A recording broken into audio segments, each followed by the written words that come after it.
Good afternoon, everyone. Thank you for joining us or continuing to stay connected. We are at the second session of day 2 of the Higher Education Dialogue. We're very happy after that, starting session to come to a very important topic that all of us in this country are currently sort of, thinking about, and some of us are doing few things around it. And that is, what are the skills for the post-pandemic world? And what should we be thinking of? What is essential? And what is the role of institutions? What is the role of governments and other partners to sort of discuss and talk about this? We have a eminent panel here with us. Shri Naveen Mittal, IAS officer, is the Commissioner for Technical Education and Higher Education, Government of Telangana.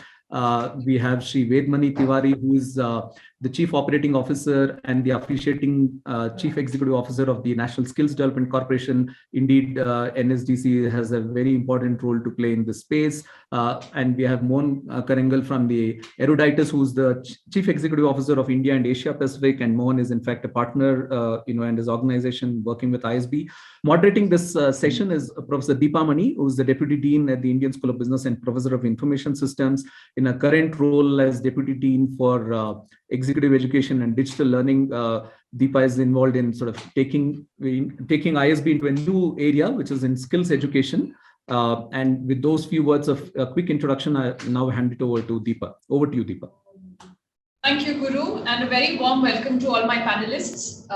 It's great to have you here, Naveen, Mohan, Mr. Tripathi. It's great to be on this panel with you and have this discussion. I thought the topic is especially telling. There's been a lot of talk about upheaval in the labor markets, the Great Resignation, how many people are giving up what they knew as their jobs before the pandemic, and at the same time, unemployment rate is low, suggesting that new classes of jobs are being created. And I thought for us, this seems a very apt time to discuss, and we have representation from the government, we have representation, and not just, from, in some sense, a demand as well as a supply perspective. And Mohan, of course, you can bring in, how technology is enabling a lot of this development. So I thought I'd begin by asking all of you, your views on the question that faces us, which is, we're assuming that, in this panel assumes that there is a shift in skills post-pandemic, that new skills have come forth. So I thought if we could just go through, one round, getting your views on what do you believe are the new skills for this new world, and how the pandemic has in some sense upended the kinds of skills that we need in business and society. So if we can start with that, Mr. If you can just kick us off, Mr. Tripathi, that would be great. Thank you. Thank you, Dr. Deepa. And first of all, let me thank ISP for inviting me for this dialogue. At NSDC, what we are observing is that the world of work itself has changed post-pandemic. The way the work is performed, where, when, how, and why a work is being performed has completely changed. It's not only about remote work, it's also about flexibility that the work is demanding today. Even the collaboration is moving from synchronous to asynchronous. The teams are not able to, they might be in different time zones, and they have to collaborate on a common project. So there are dimensions that are emerging where how the work was performed pre-pandemic is undergoing change. The other big shift that has happened along with this is that the disruption has become a kind of a new normal.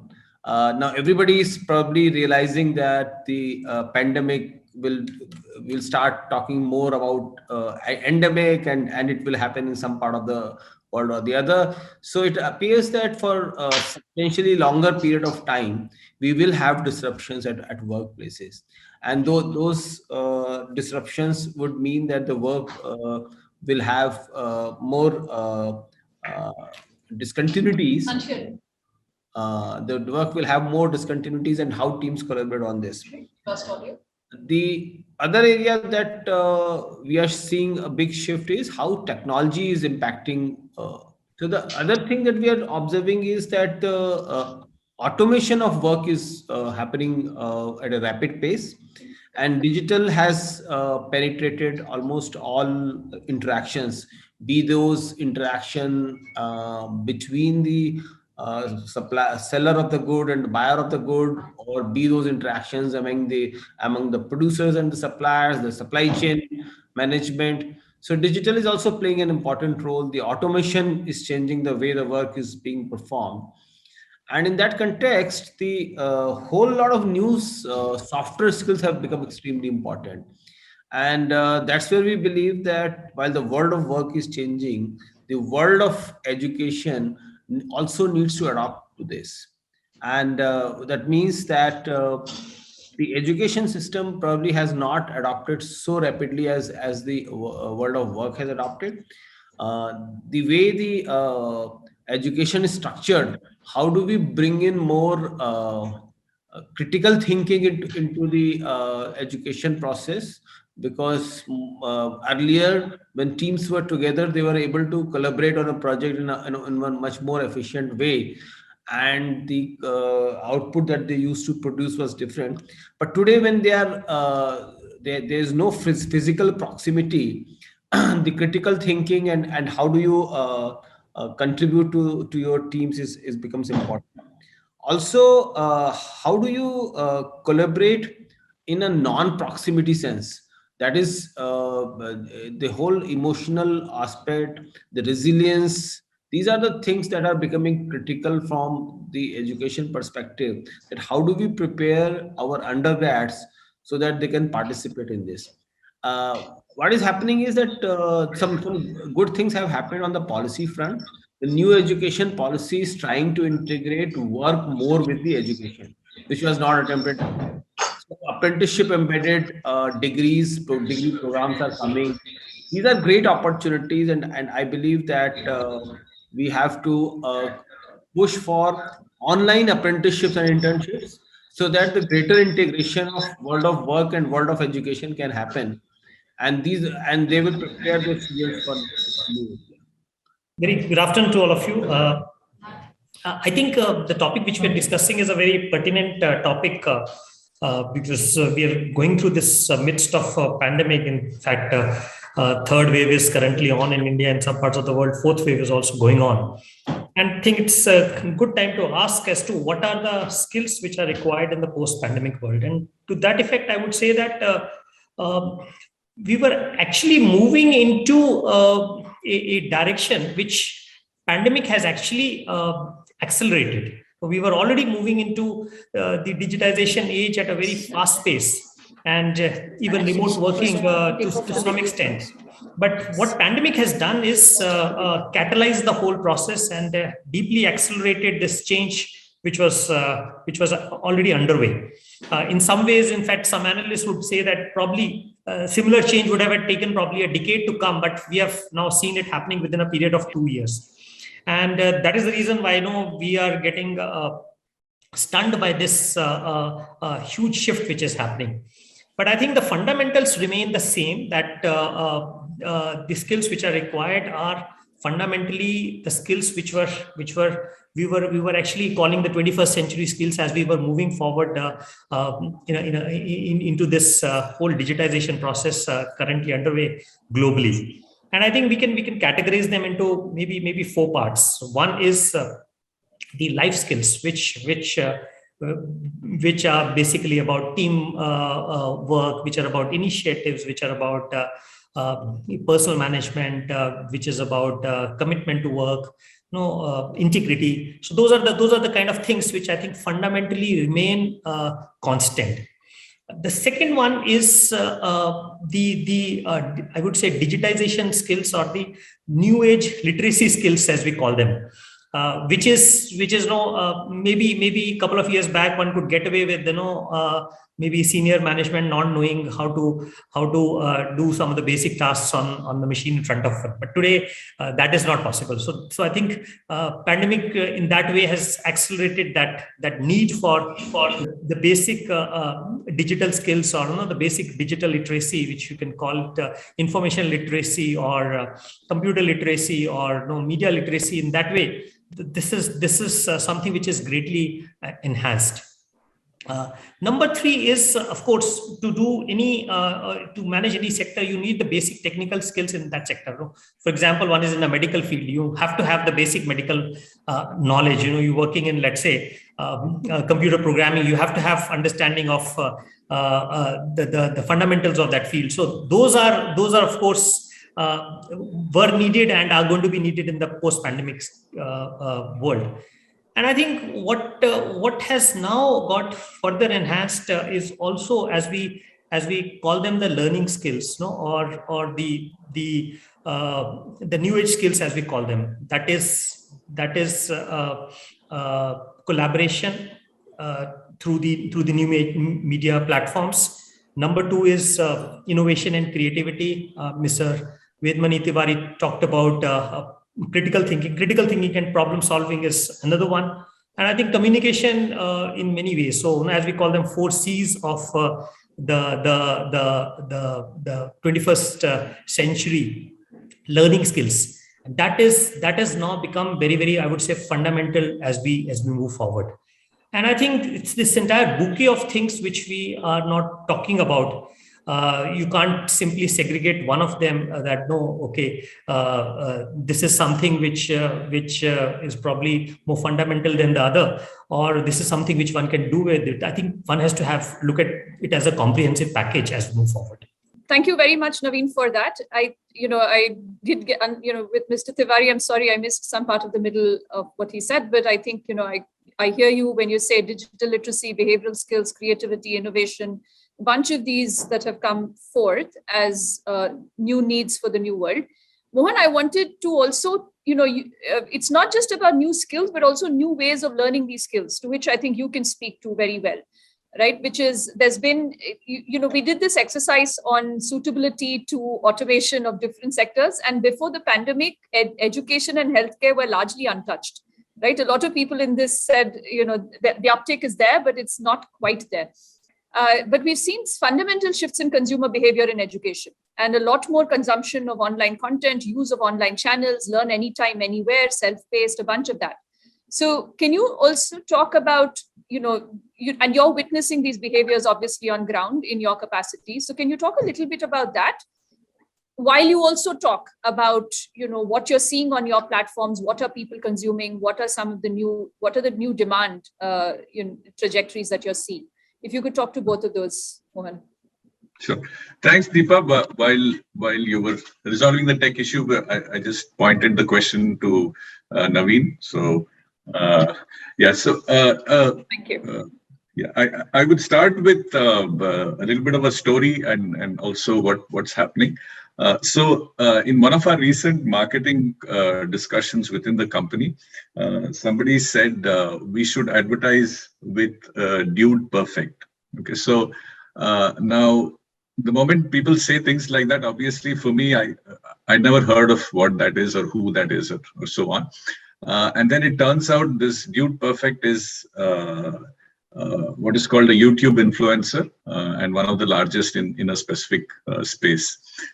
So what that tells me is so much about skills, what the new age requires, etc. So while we all know that digital transformation was already there, and it's being accelerated, of course, by the pandemic, some of these come home in ways that are sort of unbelievable, right? So because for me, advertising means ads in Times of India or Google or Facebook. But here are completely new channels, new ways of doing things. So that was just one like offhand example of how starkly things have changed.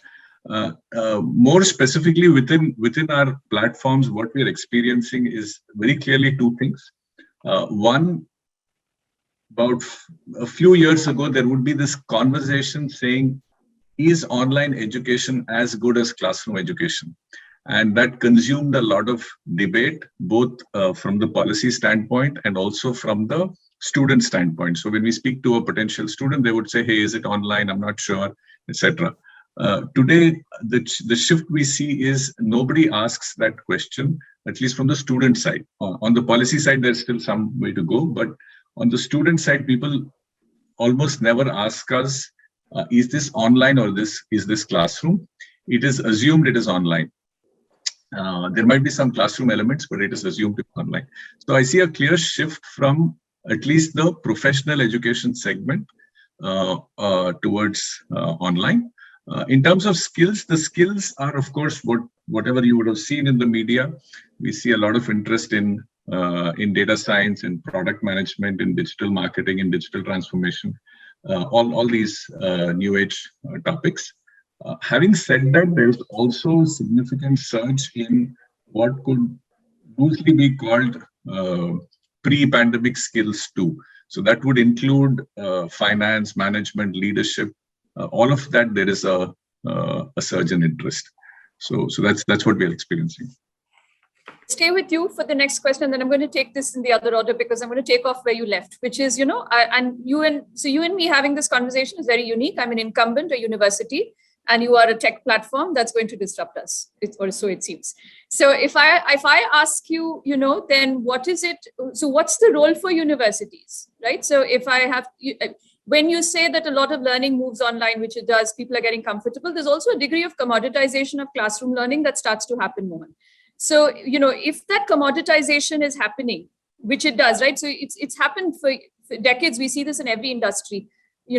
Books get separated from the hardcover, money gets separated from a banknote. So if music gets separated from a CD, then that information good starts to commoditize the core good. So if classroom learning is getting commoditized, then what is the role for universities vis-a-vis, a technology platform provider? What do you still engage with the universities? What do you engage with them for? Sure. So, Deepa, I've also been part of the university ecosystem for a while. So I'm aware. Yes. Since I've seen both sides of the coin, I think that's not a completely relevant question, and I'll explain why. With the rise of, let's say, digital music, right? So we have Spotify, we have Apple Music, etc. Do we still listen to the Beatles? Most of the people most of the younger generation might not even listen to the Beatles, but just as one example of let's say the Beatles or any music, or even Kishore Kumar, right? So do we still listen to Kishore Kumar on Apple Music and Spotify and Ghana, or don't we?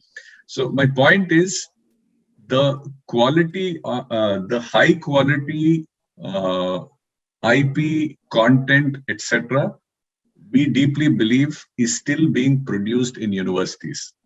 Now that will remain. The rest of it, which is whether the education is delivered through a classroom or through online, etc., I think the change that is happening is in the channel of delivery rather than in where the IP is getting created. Right? Sure. So to give you an example, most faculty today, let's say you, for example, you are doing research in digital transformation. Now, can we as a platform replace that? No, because we don't invest in that. That's not what we're interested in, etc. What we want to be is the best channel to reach that IP. However, there is one problem that will happen because of this, which is if you're not among the best in the world, then it becomes a challenge. Because when a student can potentially access the best in the world, will they access the neighborhood college as against, let's say, going to an ISP? That would be a challenge. So my sense is the big guys will do very well. The smaller guys, the less quality might find it hard. For me, the analogous question, however, Mohan, is, do you still listen to Kishore Kumar on a CD, or do you listen to Kishore Kumar on a Spotify? So, I'm separating the university from the faculty in that case, right? And saying that maybe then you can work with the faculty directly, and you do have artists reaching out to consumer audiences directly and not going through a recording company. So can I then reach out directly to a platform and not necessarily go through the university, right? So there's a business model shift. So that's, in some sense, for me, the analogy that I was pointing to, that you'll see significant changes, therefore, right, in the value chain. Naveen, if I take this to you, and you in your unique position of being responsible for collegiate education, technical education, how are you? What are some of the changes that you're seeing on ground in colleges, in skills universities? That leave. One is, of course, how are you using online? But also, are there some other changes that you're making and you're seeing in colleges and technical institutes? Yeah, so I mean, taking forward from where Mohan left, in a sense, we are seeing a couple of trends on ground. One, of course, is a very long-term trend, I would say, and which is, again, I would say,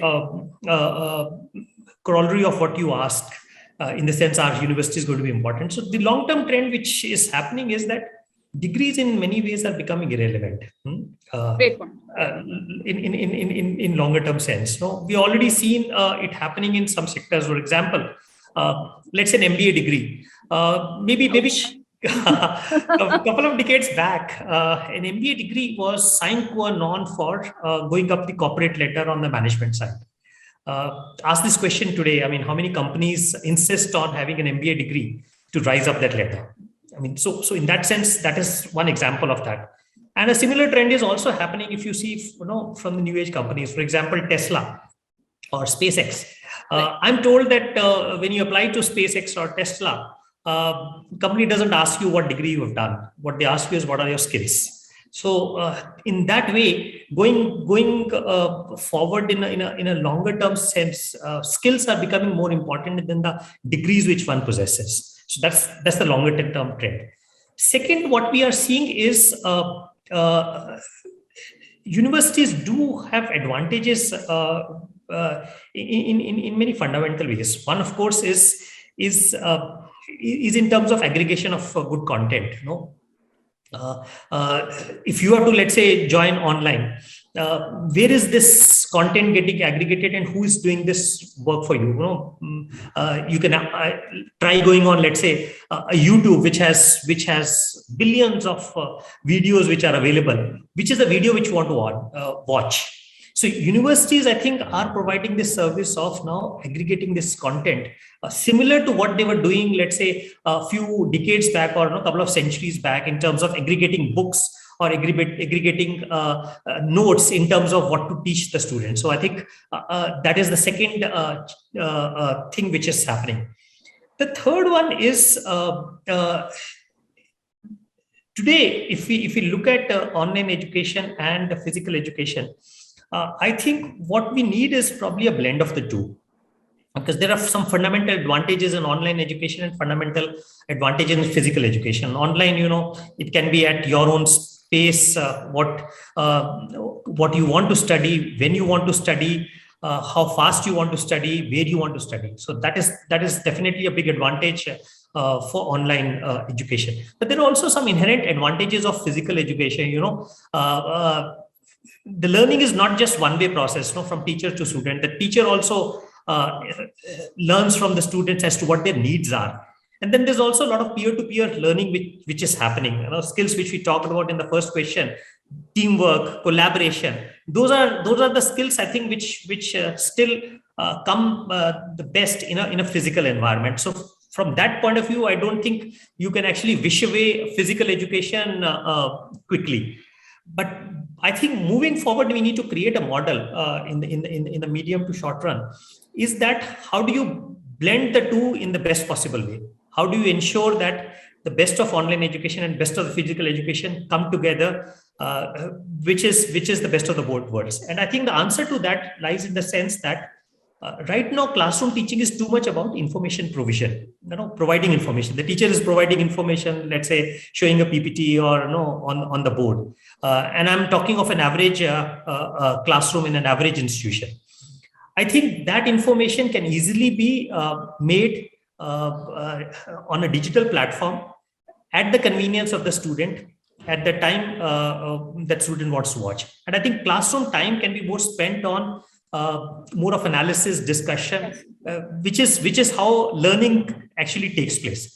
So in that sense, I think we are not fully wishing away, or we are not at a stage where we are completely doing away with the physical stuff. But absolutely. I think what we are seeing happening is this nice blend of the two coming together. And I also agree with Mohan that ultimately it's the best of the institutions which are actually making the best use of this opportunity. The reason is that earlier their campus space was very limited, but today they can reach out to much larger numbers Great point. Yeah. And I think in that sense, you would also see consolidation of education space happening. Okay. And I agree with you, Naveen. I think, we've also, for instance, even at ISB, we've launched a skilling initiative. We partnered with the government of Telangana on this. That's something that we could not have achieved without technology. The kind of scale and the kind of impact at grassroots that even traditional universities are seeking to create and creating. I think, technology plays a very key role in facilitating that access across, swaths of people. So that's obviously, something I resonate with. Very true. And the second thing that you talked about, which is, it seems, and which Mohan and, both of you are alluding, I think, to two roles, which is, one is the certification or the signaling ability, the ability to curate content in a manner that only an expert can do. So there's one of that. And the second is also in terms of what is it that we can do if it gets commoditized. We take principles into the online world and build perspectives in classrooms that complement the principles that we are in some sense, disseminating online. So both of those, I think, are, well taken. Mr. Tiwari, I must come to you at this point to ask about, when we're talking about certification, we're talking about skill frameworks, and, the NSDC's played an incredibly important role in doing this and, enabling skilling at scale. The NSQF is a great example of this, right? To say that at every occupation, what are the key skills that, workers need and must be certified at? But do you see a change in that certification framework as well? Now there is so much data, there is big data. Can some of these, can we also then make certification mechanisms labor market driven, where we say that, we see this tight integration between data from labor markets and skilling, because a lot of countries are doing this, right? Where you connect employability with skilling and then have continually updated skilling frameworks, which continuously draws data from the labor market and continuously updates the skills that each occupation needs to be certified at. Do you see a shift in these kinds of certification frameworks as well? Mr. Tiwari. You're muted, sir. No, just taking off from the where Mr. Naveen left, that I'll just take a minute to talk about what roles university will play. And I personally believe that digital is like, we used to read books during our times, and now you will read that on a digital medium. But that never prepared us for a work life. Because when I was studying electrical engineering, and I used to see a winding on the book, and when I saw transformer actually on the shop floor, it was a completely different experience. And you and I can talk about that AR VR can change, and people, but still it's a long way to go. Even this, when I did my PGP Max from ISB, and when I was taking that decision, the option before me was to join some government sponsored program, but I chose to spend a large sum of money to join the PGP Max program, because the deciding factor for me was the peers. That if I go to a government program, my peers will be the same people who I interact with every single day. Whereas if I go to a PGP Max program, I'll find a very different set of peers. And it has been a huge learning for me. How do you replicate that in an online medium? You have just started, and there's a long way to go. In our space in skill development, we believe that it's a phygital that is going to play a role. You cannot replace physical. People have to experience work. You can bring all sorts of remote proctoring, etc., but that cannot replace the dexterity, the hand-eye coordination, and things. And when you collaborate on a real-time work, those can't be replaced by a remote this thing. Now, what you are saying is that certification is all about what employer wants to see certain skills in an individual. And is it and today people write CVs, whether CVs are good replacement for the skills. There I think the data can play a huge role, and we are building some of those platforms where the employer should be able to specify their requirements at every job role level. And through verifiable electronic registries, can we do a population scale verification of the skills that are there? So that is the, but again, the thing is that though verifiability of those skills, and that would require that the verification method of verification is trustworthy. And I'm sorry, we have not yet found the right replacement that we can do every skill certification online mode. We will continue to believe in the blended mode. And but the big data is definitely what we are bringing into this. Another thing that we are doing is that we are bringing a integration. You have education, you have skill, you have work. We are bringing them all together. Now the government has come out with a skill hub concept. Until now, somehow the education, skill and work, they were all operating in silos. The skill hub concept is taking the skilling to universities and colleges and schools, where the children and the young adults are getting exposure to world of skill. And National Skill Development Corporation with our 37 sector skill councils are trying to bring employer to this thing. And there is also you are talking about NSQF, but there is a work going on a very fast pace of building and bringing an equivalence between National Higher Education Qualification Framework and National Skill Qualification Framework. Because ultimately the education and skill system, if they have to go hand in hand, there has to be a credit equivalence, and that credit equivalence is being established. You will soon find that out in the market, and that will be a huge incentive for online skilling also, because now you will not only be acquiring skills, you can get certified and you can have credits for them, which you can use.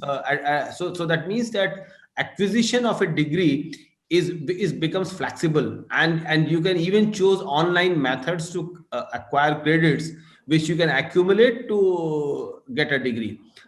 So these are the things that we are seeing. We are also working very closely with online providers, and every online provider we want to closely work with, because this credit framework is definitely important. And we are also bringing in the credits for work on the job training. So even the work that is performed will get you some credit for your higher education. So something very revolutionary is happening during this pandemic period, where the world of skill, education and work are all being integrated to give a holistic view and to give the choice to individuals as to how do they want to pursue their learning journey, or their skill journey, or their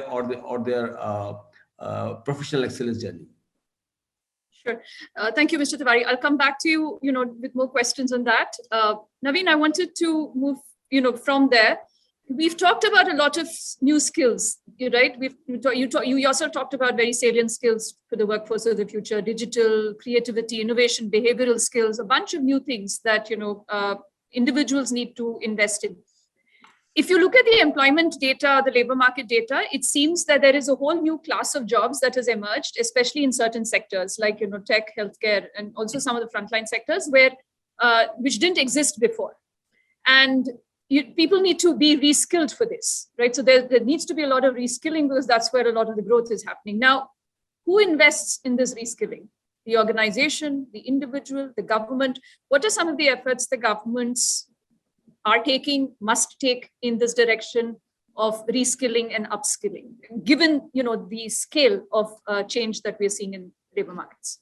I think it is going to be everybody. I mean, I don't think we can single out one entity out of the three which you talk about: the students, the organizations, and the government. And I think each one has to contribute. Students definitely have to contribute, in the sense, because ultimately they're going to be the beneficiaries of this movement up the ladder by upskilling or reskilling into a different assignment. Organizations are going to benefit, because right now many of them complain that there is a lack of skills which are really critically required. Government definitely, we are talking about economy. Unless until you invest on reskilling and upskilling, you're not going to get the possible gains in the economy. So I think each one has to do that. And I can tell you something which we have done in terms of, I would not say upskilling or reskilling, but in terms of bringing in new age skills into our educational system. In last 2 years, we have added something like 24,000 plus seats in our engineering colleges in the new age skills, that is machine learning, artificial intelligence, data science, cybersecurity, Internet of Things, robotics. And I can tell you today, 20%, 22% of India's new age engineering seats are in the state of Telangana. I mean, and I can tell you, this is something which we consciously try to do. And I think a lot of states are looking at, how we are moving forward on that front, and then kind of learning from us. And this is one example of the importance which the government of Telangana attaches to the new age skills, because we want Hyderabad to be a growth center for new age technologies. Sure. I would also add on one more point, in terms of what Mr. Vedmani Tiwari spoke about, and I think that is about, and that's a point which many times gets ignored in our discussions, which is recognition of prior skills. That's a real big area which I would say. There are people who are working in especially the low rungs of the labor market who have the skills but don't have the certification for that. And I think by a little bit of focus on that, maybe a small bridge course to add on, there can be a huge number of people who can be actually given certification on the skills they already know. And Ms. Tiwari talked about big data, and I think big data can definitely play a great role in it. AI or ML platforms which can actually help to identify those skills and then go in for recognition. And apart from this, continuing learning in many of these skills is also, I think, the need of the hour, because our focus in the past has been too much on this. I would say big bang just before a person enters into the labor market, but then what is it that is really required to as you said, upskilling needs of that person. And I think for that we need to break down now some of these programs into smaller components, smaller modular components, which maybe can be taken up on the weekend, so that person's opportunity cost of doing these programs, whether online or physical, comes down, so they can actually be done along with the job. And I think that's a big market which is waiting for us. Thank you, Naveen. Mr. Tiwari, I'd like to close with you. Guru, I know you have questions for the panelists, so I'll just close with Mr. Tiwari, this one question. I'm taking off from where Naveen spoke about this. In some sense, there is an ecosystem, Mr. Tiwari, that you talked about, which involves universities, tech providers, and various other players, government agencies, coming together to address skilling needs and addressing diverse skilling needs, right? And using technology as one channel in that whole process. One of the things that is important, I think, in this ecosystem is measuring impact of skilling, right? To take it all the way downstream, so that that impact can inform future revisions to skilling programs, etc. Naveen talks about it in one way, using AI, creating dynamic skilling interventions, etc. It's something that universities like ours are investing in, skills passport, things like that. Is there any effort to measure impact of skilling? Is it clearly it's worthwhile to do that, and use that impact assessment to create revisions and skilling programs and align with the needs of citizens? So one is the age-old method of surveys on the ground that we keep on doing, and we have rich reports on this. But where we are making a drastic shift is bringing data and digital into it. And just for information of the panel here, that just like Aadhaar and UPI changed the world of identity and payment system, we at NSDC recognize that the skilling and education system is also broken. There is a lack of trust, there is a lack of discovery, and we have the capital to fund, but we do not know how to direct that capital, where that capital needs to be directed. We have been able to attract impact funding. This governments, both state and central governments, want to fund. There are donors who want to fund, and the loans the students can avail loans, etc. The capital is not a problem, but the capital is not able to discover the deserving recipient of that.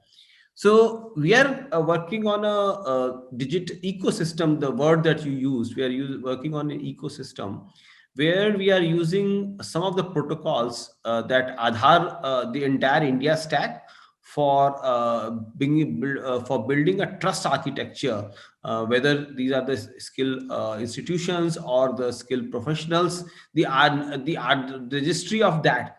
If we can build a registry of that, that would be definitely create a lot of trust into the system. The other area is that the whole discovery thing, that somebody needs some particular skill, there is a skill provider, the skill provider wants to provide for that skill. So the ONDC protocol, which is being built, we are using ONDC for skill ecosystem, that which can be used both for a skill provider and skill seeker should be able to discover each other. Similarly, content providers and content seekers should be able to discover each other. So there's a discovery, the architecture that we are building, and the entire UPI architecture for bringing the. Now you can imagine that once you bring all this together, this is a kind of a digital rail that we are building, where innovators can come and they can build their applications which will be able to measure an impact. Now imagine there's a content Mr. Naveen Mittal was talking about, who will curate the entire material that is available on YouTube and things like that. But if you have a trusted way of curation, you have the curators who are trusted, if you have the creators, content creators who are trusted, and the trust need not be a central trust, it could be peer-to-peer trust, but there has to be a way of measuring that trust. And that trust can be discovered, so that then the impact measurement would be really powerful. So this is the area that we are working, that the digital architecture that we will roll out soon is aimed at measuring this impact. Thank you very much. Guru, I think we can open it up for questions. This is a great panel. Thank you all for your views. In terms of, I think there are a couple of themes that seem to emerge. One, there are fundamental new skills that are needed for the new world. These are in the area of digital, behavioral skills, creativity, innovation. It also seems like these would be dynamically evolving. Some of these are going to sustain themselves. And therefore, in some sense, the ability to learn is my favorite, which will persist for some time. It's not just about learning new skills, but also learning to learn. And new technology playing a key role in creating impact at scale, and new forms of learning emerging, allowing for this to propagate. And the government also acting and creating ecosystems of multiple providers to come together to drive skilling needs in the population, to measure impact, and to use that impact to revise skilling programs.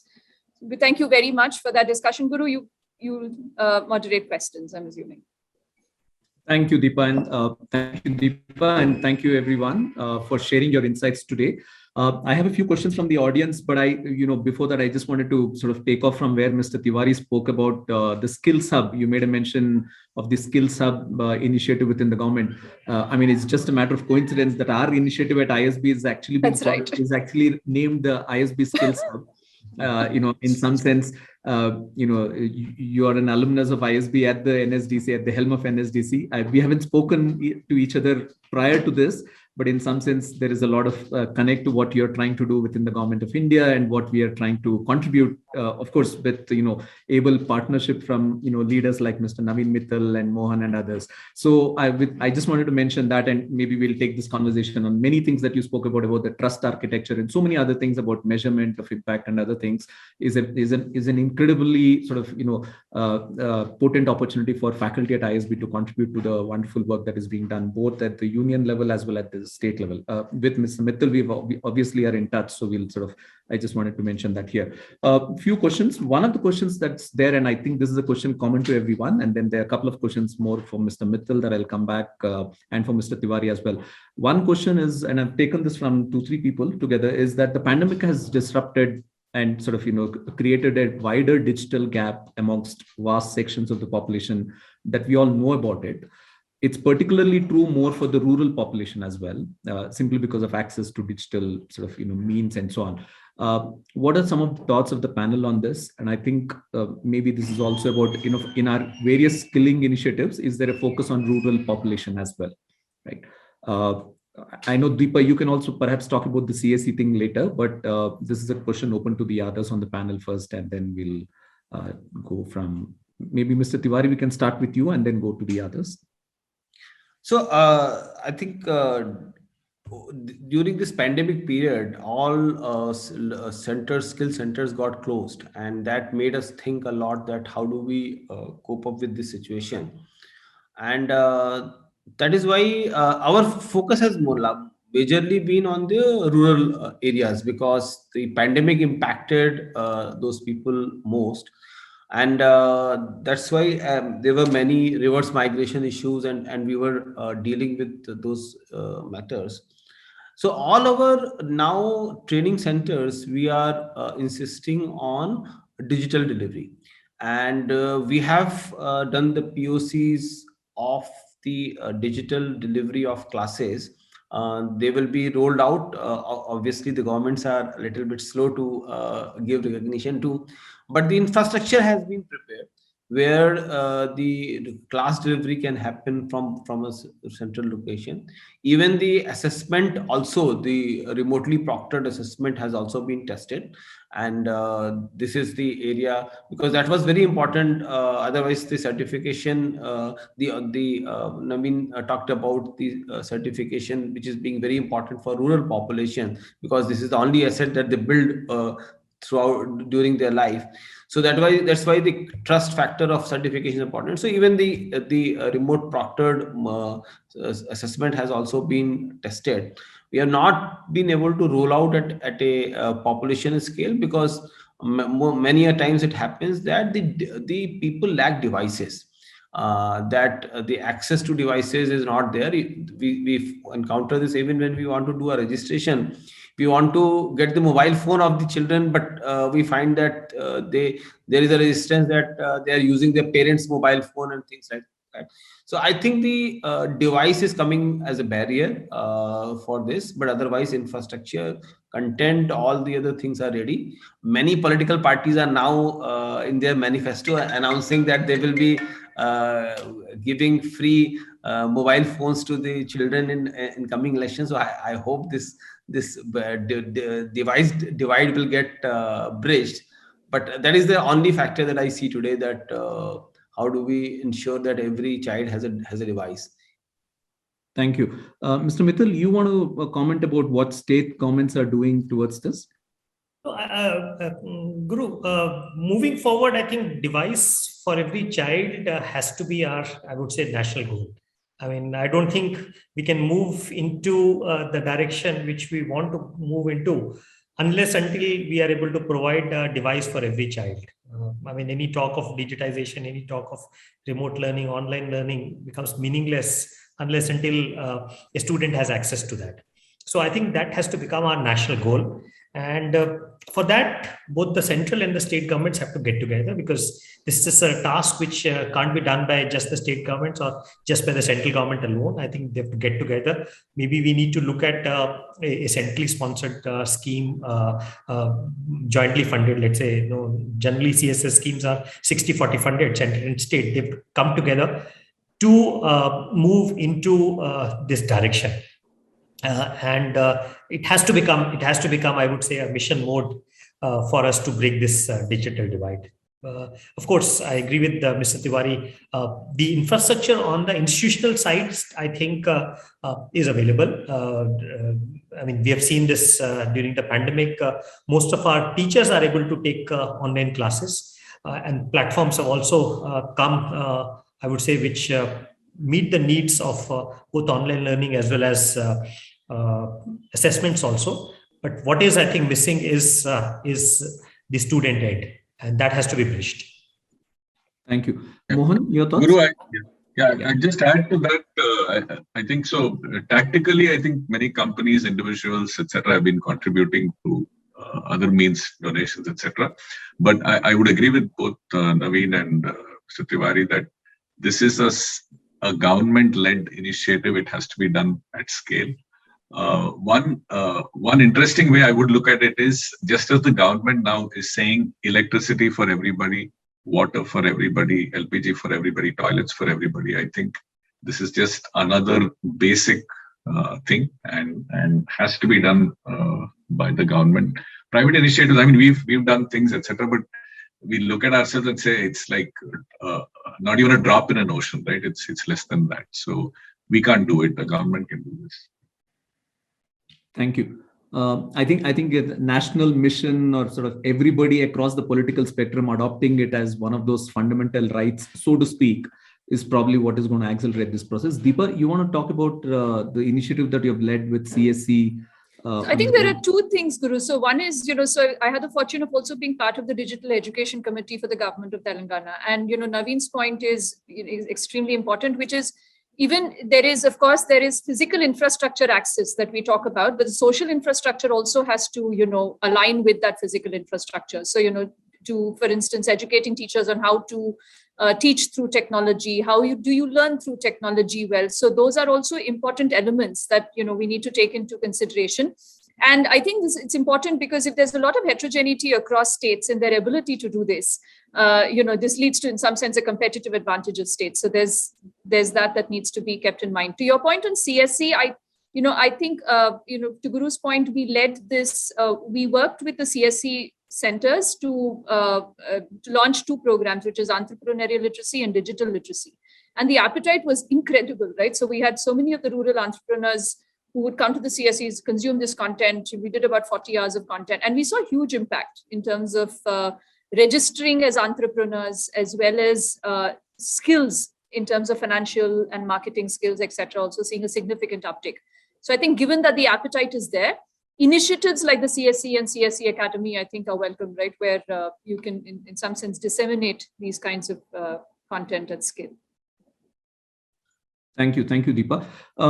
The next question is, I think primarily I'm going to ask Mr. Naveen Mittal, but also maybe Mr. Tiwari can comment as well. Is, we talk about skills, but in some sense, a couple of viewers have asked this question, saying that government universities or government regulatory agencies, maybe perhaps both at the central and the state level, aren't recognizing skills earned from private players, but are only sort of giving credit to online providers like NPTEL, SWAYAM, etc.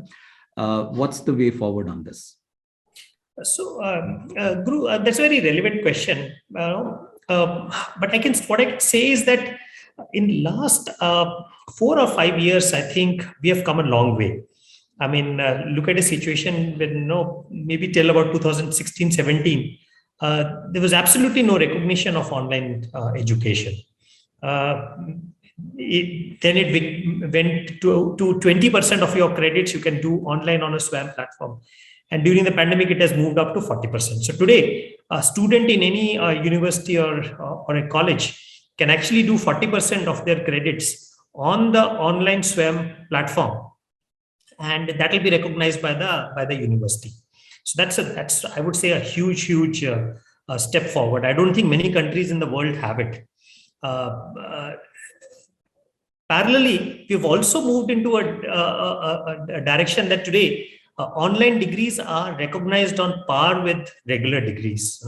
Of course, it is limited to the top 100 institutions on the NRF ranking, or institutions which are above A on the NAC accreditation scale.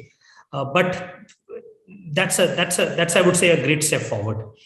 I think moving forward, we need to also bring in some component of this 40%, which is allowed on the online platform, also to international platforms. And I can tell you that last month I had a discussion with the AIU, the Association of Indian Universities, as to Why don't we push for at least, if not 20%, at least 10% of the 40% to be on international platforms like the platforms which are mentioned in the question, Coursera or edX or some of the native Indian platforms also. And I think that is the need of the hour, and that would also bring in more internationalization of our education system. I can also add to this that our academic bank of credit is also, I would say, a very revolutionary step forward. Today, 50% of those credits can actually be earned from any educational institution and deposited in the bank. And the university which gives 50% of the credit can actually then draw those remaining credits and convert it into a degree or a diploma or a certificate. And I think that's again a very, very path-breaking concept. I don't think even some of the most advanced countries in the world have such a thing. And I think that's a very, I would say, landmark step for India. So I'm very, very optimistic on it. I think we are all learning in the process, and I'm really looking forward to recognition of credits earned on some of these international platforms, or even on private native Indian platforms going forward. Thank you. Mr. Tiwari, you want to comment to this question? Yeah, so I earlier Mr. Naveen talked about recognition of prior learning and the whole credit equivalence that I talked about between NSQF and National Higher Education Framework. At NSDC, we are very keen and we believe that we have the right tools to get the recognition for all means of learning through which skills can be acquired. And through this forum, I will request that any institution, including ISB, we want to partner, and the country has the framework ready, and we want to take that forward. We will help you take your offerings and get them the recognition which Indian society truly believes. I think 10 years down the line, people will not need it, but society today needs degrees and things like that. We have those things, and I would welcome for all institutions to come forward. You can reach out to me, and we will be able to get you the certifications and the recognition that it deserves. Thank you. Deepa, you wanted to say something, or should I conclude? You can conclude. Okay. Mohan, any final thoughts from you before we close? No, we as a private platform, we are super eager to join that bank of credits, certainly, and looking forward to that. Thank you. Thank you very much, everyone. I just want to make a quick quick response to what Mr. Tiwari said. I think all higher education institutions, I'm sure, including ISB, are very eager to take you up on this offer, because it's important for all of us to work together. And when there is such an offer on the table, then we should take it up. That's one thing. I think there were two questions that were questions, but one of them is, I just want to sort of mention that one of them said, there's a little bit of, not suspicion, but there's a little bit of doubt in the minds of this viewer who says everybody's come together to work together because of the pandemic. If things go, get back to normal, which we hope it will soon, will everybody go back to chasing their own sort of personal, goals? I suspect not. I think the answer is we're all in it together. For the long run. The answer is this is the new normal. So this is the new normal. Yes. This is the new normal, and therefore partnership in this format is the new normal. So that, I think, is a safe answer. There's another question by Ashirbad. What is the cost of these skilling programs for a large section of population? I think I can at least give the example of what we are trying to do at ISB. I think because technology allows for scale, and we are able to sort of reach a very large population, the pricing of some of these programs, at least the ones that we are talking of at the ISB, are really next to nothing. I think that you can sort of, and also again, thanks to the partnership of state governments, it's also becoming much more affordable, I would say. On that note, ladies and gentlemen, thank you very much. Deepa, thank you for moderating this. Mr. Tiwari, Mr. Mittal, Mohan, thank you very much for taking out time with us. We'll conclude this session, but I'll request the viewers to stay glued on, because the next set of panels are here. I'm going to request the current set of panelists to either continue as an audience or log out. Thank you very much.